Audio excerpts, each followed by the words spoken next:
On a commencé à deux avec Denis au départ, comme c'était la suite de Babysitter, l'album de Berceuse. On a commencé à travailler sur des bribes d'écriture, Denis a commencé à écrire des choses, on a maquetté quelques extraits musicaux aussi.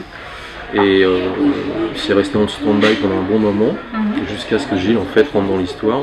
Moi j'ai travaillé l'histoire de ce conte, pas forcément par rapport à la présence de mes enfants, mais par rapport à des contes, ou en tout cas des écrits anciens existants.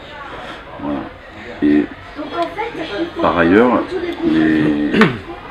les événements en fait, qui sont liés à la musique, on va dire par exemple de faire pleuvoir avec le sitar, c'est quelque chose qui est dans la mythologie de la musique depuis sa création. C'est vraiment une coécriture de l'histoire ensemble, où on a bout par bout, brique par brique, voilà, on est arrivé à cette histoire finale. La musique et l'histoire sont totalement indissociables.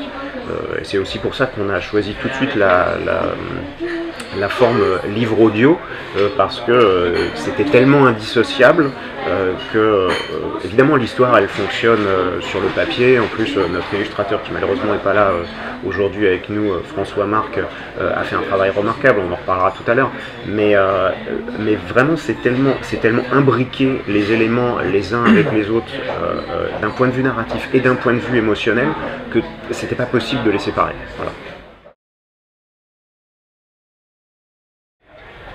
Mon expérience en fait personnelle et de musicien et ayant adopté en fait cette musique, c'est que la musique soigne,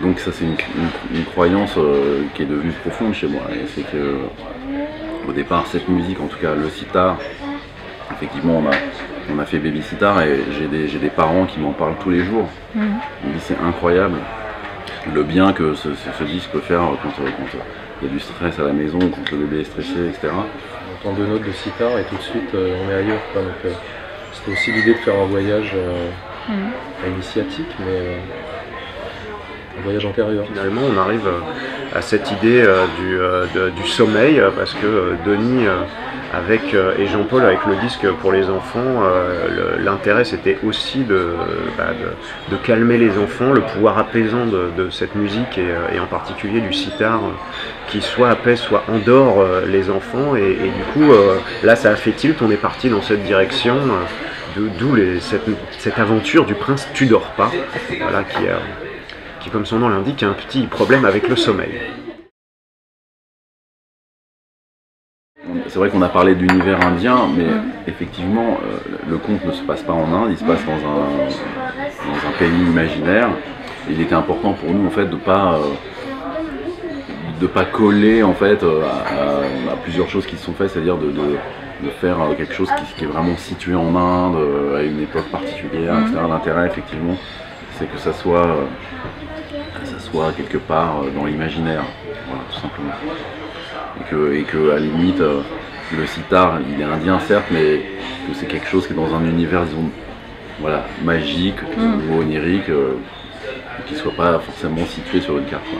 D'ailleurs, on ne parle pas d'Inde, il n'y a pas de nom de pays qui existe, c'est pas tout à fait situé. Il y a quelques points de repère qu'on a glissés dans des mots ou dans des noms, bien sûr, mais voilà, il n'y avait vraiment rien d'explicite par rapport à ça. Voilà, c'est ce que tu disais, on voulait garder vraiment ça dans le domaine de l'imaginaire et un peu du rêve. C'est aussi une chose que François Marc a très bien transposé d'ailleurs, que toi tu as fait au son et que vous avez fait à la musique, et que François Marc a vraiment très bien transposé en image. Donc c'est resté un peu dans le fantasme et dans le rêve. Ce qui est intéressant avec une application, c'est qu'on peut étendre les registres par de la musique, par de la vidéo, et effectivement de montrer les instruments tels qu'ils sont. Oui, dans l'application, il y a des petits bonus justement où Denis fait une présentation des instruments indiens utilisant le conte et une petite historique pour donner un peu plus d'informations sur des instruments qu'on ne connaît pas spécialement en Europe, encore très peu.